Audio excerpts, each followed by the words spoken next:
I'm starting to see a lot of progressives, alleged progressives, on social media wishing happy birthday to former U.S. President Barack Hussein Obama.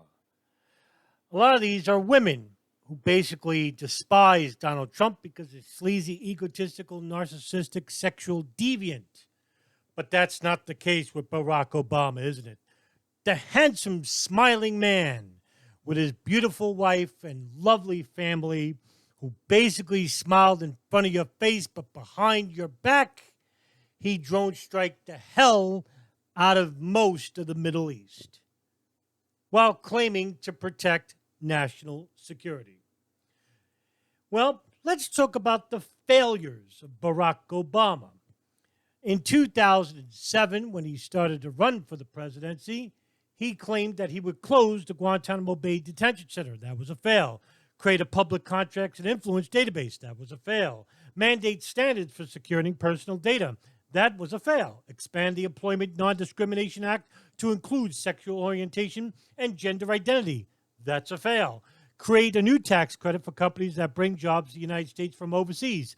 That was a fail. Create 1 million new manufacturing jobs by the end of 2016. That was a fail.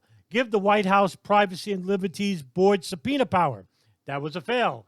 End the war in Afghanistan in 2014. That was a fail. Restore habeas corpus rights for enemy combatants. That was a fail. Require companies to disclose personal information. Data breaches.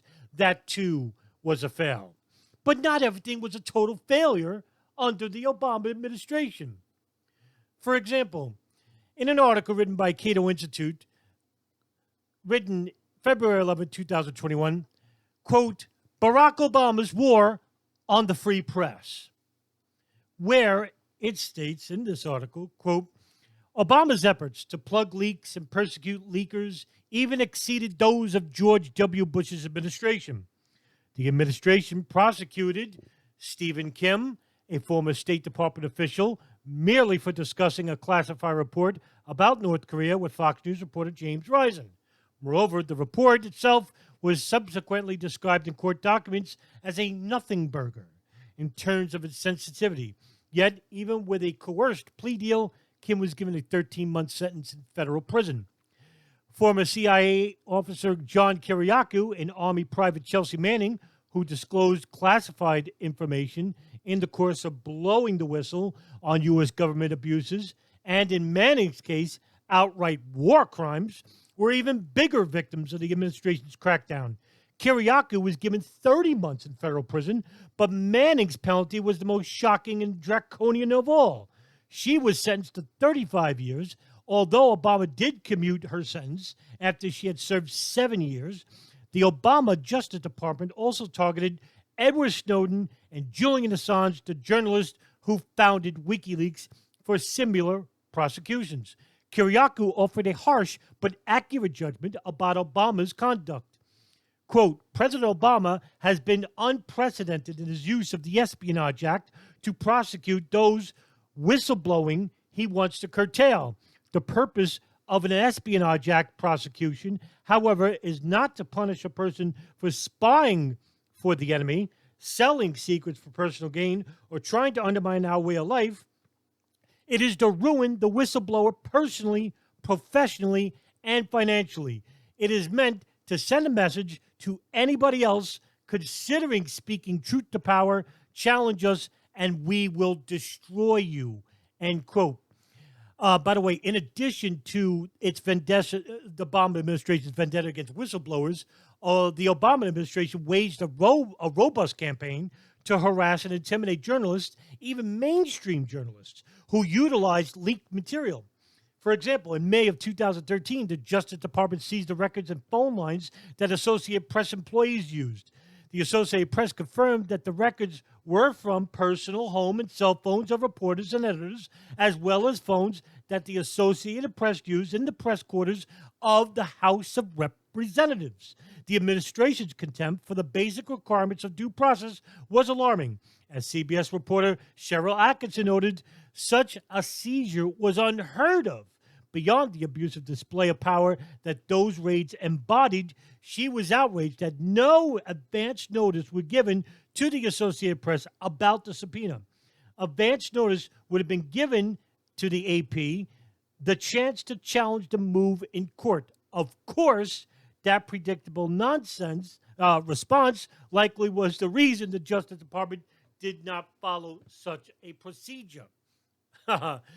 According to a BBC article written in October 10th of 2016, headlined Yemen conflict, U.S. could be implicated in war crimes, quote, official documents obtained by Reuters news agency, so government lawyers advised the U.S. it might be considered a co-belligerent under international law. The Obama administration has continued to authorize weapon sales to Saudi Arabia despite the warnings last year. On Saturday, an airstrike at a funeral home in Sana'a, Yemen, killed some 140 people. The coalition denied responsibility for the attack, but Washington said it would review its support to better align with U.S. principles, values, and interests. Interesting to note, isn't it? But I'm not done. U.S. President Barack Obama agreed to provide more logistical intelligence support to the coalition after it intervened in the conflict between forces loyal to Yemen's internationally recognized government and those allied to the rebel Houthi movement in March of 2015. Since then, more than 4,125 civilians have been killed, 7,207 injured. The United Nations says with airstrikes believed to have caused about 60% of the deaths. One document quotes a State Department official as telling human rights groups in October of 2015 that he believed coalition strikes were not intentionally discriminate, but rather result from a lack of Saudi experience with dropping munitions and firing missiles. The lack of Saudi experience is compounded by the asymmetrical situation on the ground where enemy militants are not wearing uniforms and are mixed with civilian populations. Well, isn't that convenient? Well, guess what? I'm not done. In 2012, an operation was finally uncovered by the Free Press, codenamed Timber Sycamore, which was a classified weapons supply and training program run by the United States Central Intelligence Agency and supported by Arab intelligence services, including the Saudi intelligence. Launched in 2012 and 13, it supplied money, weaponry, and training to rebel forces, terrorists, in other words, fighting Syrian President Bashar al-Assad in the Syrian civil war.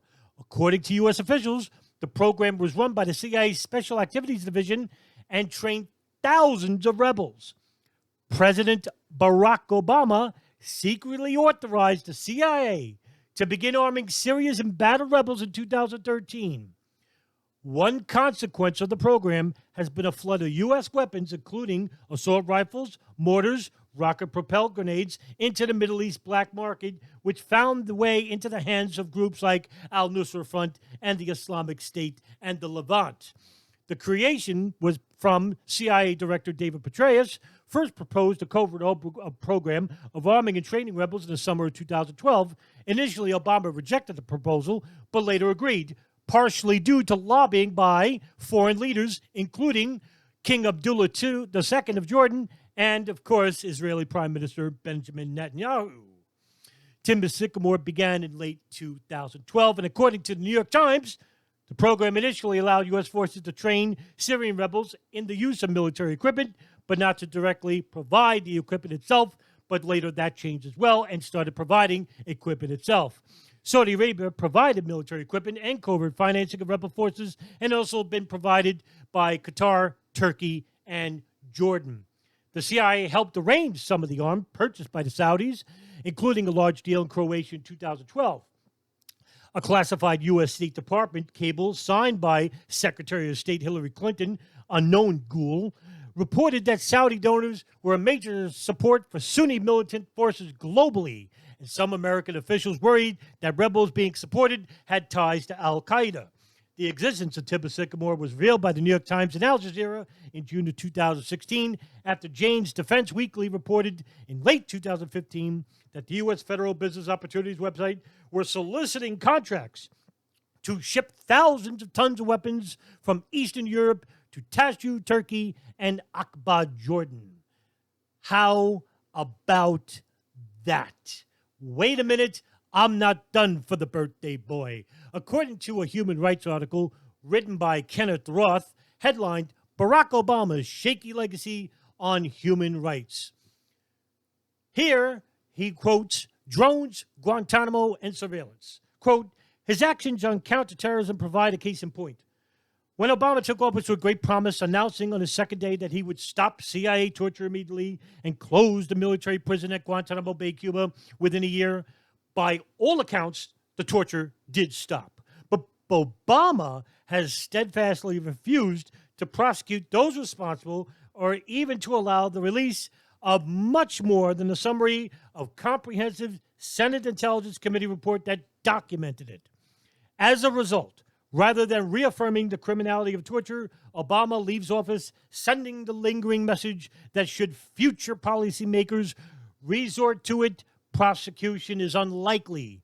Given Trump's campaign rhetoric about reinstating waterboarding, this is hardly an academic point, even considering the opposition of his nominee for defense secretary. Obama's efforts to close Guantanamo has been equally half-hearted. Early in his tenure, he moved slowly, enabling Congress to adopt legislation, which he refused to veto, imposing various obstacles to transferring detainees overseas and barring them transfer to the United States even for trial. Facing political resistance, he reversed early plans to try the accused 9/11 plotters in a federal district court in New York, where they should have been, where their trials would long ago have been completed. Instead, the Obama administration placed Guantanamo's military commissions, made from scratch tribunals replete with procedural problems, seemingly designed to avoid public revelation of the details of the suspect's torture. In other words, he's protecting the CIA. The commissions have made virtually no progress toward actual trials, which will not begin until long after Obama leaves office, if ever.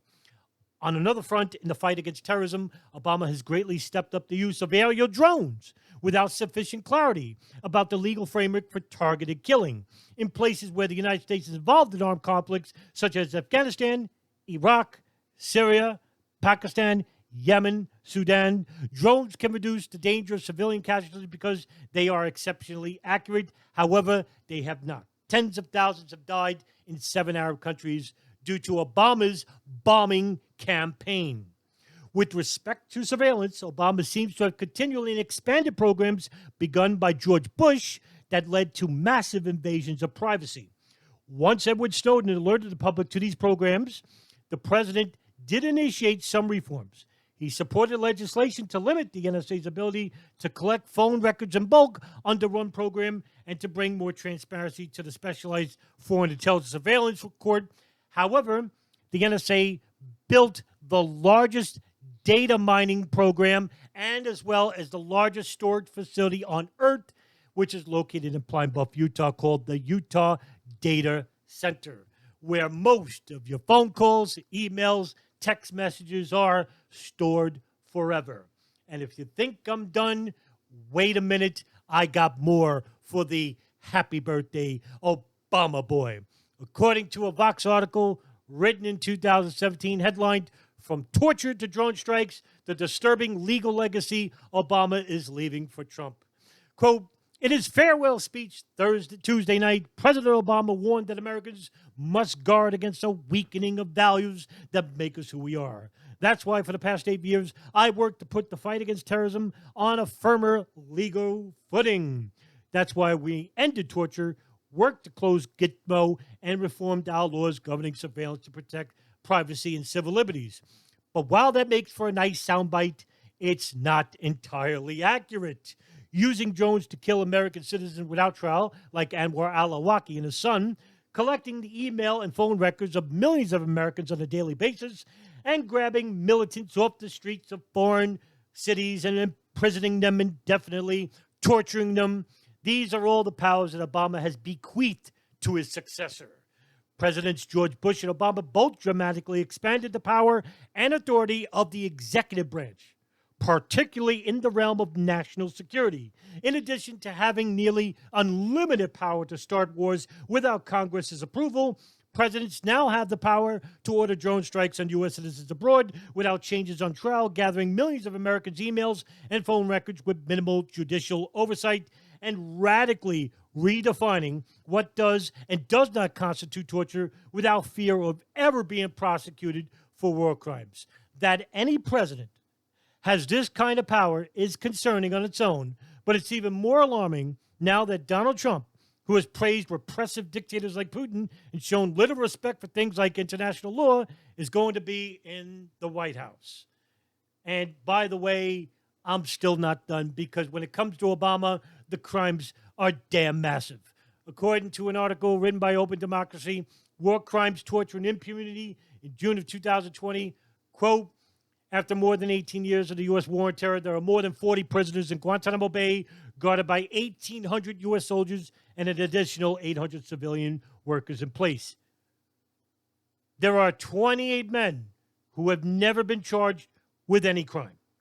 27 of the 40 were among the 119 men who suffered years of documented torture in CIA clandestine prisons in countries from Thailand to Lithuania, Poland, and Romania, or in the prisons of U.S. allies, including Jordan, Egypt, and Morocco.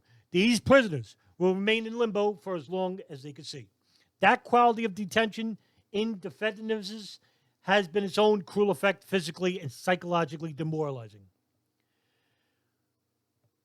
The Report, which was a film based upon the CIA's report on torture, director Scott Burns speaks of the film as showing the crisis and accountability, a struggle for the oversight role of Congress against the executive, which is an existential crisis for democracy. He speaks, too, of CIA Director Gina Haspel as one of the 2 U.S. officials responsible for destroying the videotape evidence of interrogations, which featured CIA torture by waterboarding in Thailand, and for obstructing justice. The very same congressional committee which spent 7 years to produce the 7,000-page report on the CIA's torture program then agreed to confirm Haspel as head of the CIA. Haspel's appointment may seem the most egregious, but it is surely matched by the appointments as a judge and a professor of law at Berkeley University of Jay Bybee and John Yoo, who as White House legal counsel were responsible for the infamous torture memorandums which redefined what torture is, overriding international law and authorizing the CIA torture programs. Unbelievable. And according to a BBC article, September of 2016, as if you think that Obama cares about the 9/11 victims' families, here is a big spit in their faces. The headline, President Obama vetoes 9/11 victims bill. Quote, U.S. President Barack Obama has vetoed a bill that would allow families of 9/11 victims to sue the Saudi government. Pathetic. President Obama said he felt deep sympathy for the families, but that the law would be detrimental to U.S. national interests. What national interest could there be which would protect a country that is legally involved and as well as financially involved with the attacks of September 11th? Saudi Arabia's foreign minister had warned that the bill could cause his government to withdraw U.S. investments. Oh, maybe that's why the country denied any involvement, which killed 3,000 people on September 11, 2001, even though 15 of the 19 hijackers that targeted the World Trade Center Pentagon were Saudi citizens, even though former U.S. Saudi ambassador Bandar bin Sultan, through his bank, Riggs Bank, and his wife, Haifa bin Faisal, had sent monthly payments to a known Saudi militant and operative, Osama Bastan's wife, who then gave that money to Osama Bastan, who gave that money to Khalid al-Minar and Nawaf al-Hasbi, 2 men who were involved with the hijacking of American Airlines Flight 77, which crashed into the Pentagon.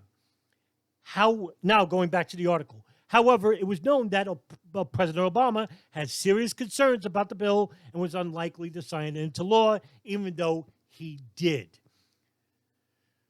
And there you have it. Now, I could go on and on about the crimes of Obama and what he's done to civil liberties in this country, expanding the NSA's program, warrantless wiretapping, collecting metadata of every single American and storing it at the Utah data center, covertly funding Islamic militants to try and overthrow the country of Syria. Also, being supportive of Hillary Clinton and Samantha Power and Susan Rice, alleged Democrat progressives who supported the military invasion overthrow of Muammar Gaddafi in Libya, in which Obama reluctantly agreed to,